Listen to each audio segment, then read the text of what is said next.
बाप और बेटे और रूहुल कुद्दस के नाम में आमीन। अगर तू दिलो जान से ईमान लाता है तो बपतिस्मा ले सकता है। हमारे लिए आज की तिलावत रसूलों के अमाल उसका 8वां बाब और उसकी 26वीं आयत से लेकर 40वीं आयत तक। और खुदावंद के एक फरिश्ते ने फिलिप्पुस से कहा कि उठ और जनूब की तरफ उस राह पर जा जो यरूशलेम से गजा को जाती है। ये बियाबानी है।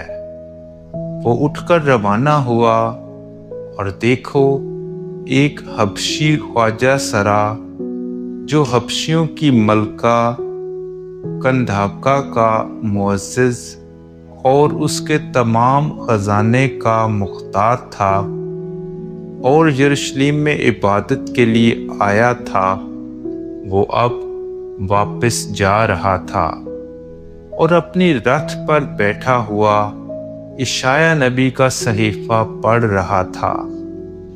बस रूह ने फिलिप्पुस से कहा कि नजदीक जा और उस रथ के साथ हो ले।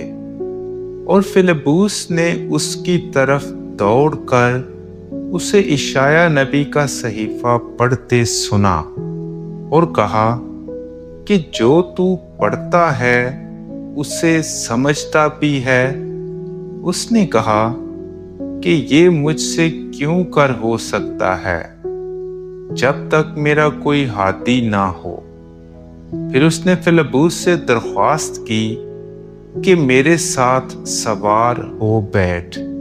और नविश्ते का मुकाम जो वो पढ़ रहा था ये था, वो भेड़ की तरह ज़िबा होने को ले जाया गया और बर्रे की मानिंद जो बाल कतरने वाले के आगे खामोश होता है, उसी तरह उसने अपना मुंह ना खोला।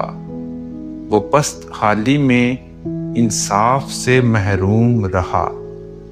कौन उसकी पुष्ट का हाल बयान करेगा, क्योंकि उसकी जिंदगी जमीन पर से मिटाई जाएगी।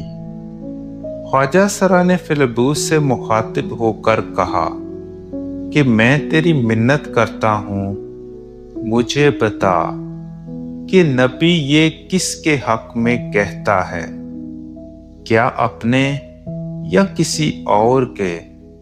तब फिलिप्पुस ने अपनी जुबान खोलकर उसी नविश्ता से शुरू करके उसे यीशु की बशारत दी। और राह में चलते चलते वो कहीं पानी पर पहुंचे। तब ख्वाजा सरा ने कहा कि देख, पानी मौजूद है, अब मुझे बपतिस्मा लेने से कौन सी चीज रोके। फिलिप्पुस ने कहा, अगर तू अपने दिलो जान से ईमान लाता है तो ले सकता है।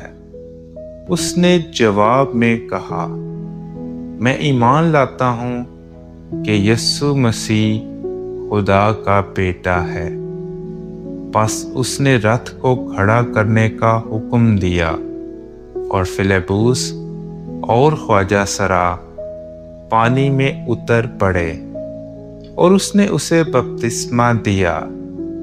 जब वो पानी से निकले तो फिलिप्पुस रूह खुदावंद से उठाया गया और ख्वाजा सरा ने उसे फिर ना देखा। तब वो खुशी करता हुआ अपनी राह चला गया और फिलिप्पुस अशदूद में आ निकला और कैसरिया में पहुंचने तक सब शहरों में बिशारत देता गया। पाक कलाम के पढ़े और सुने जाने पर खुदा की बरकत हो।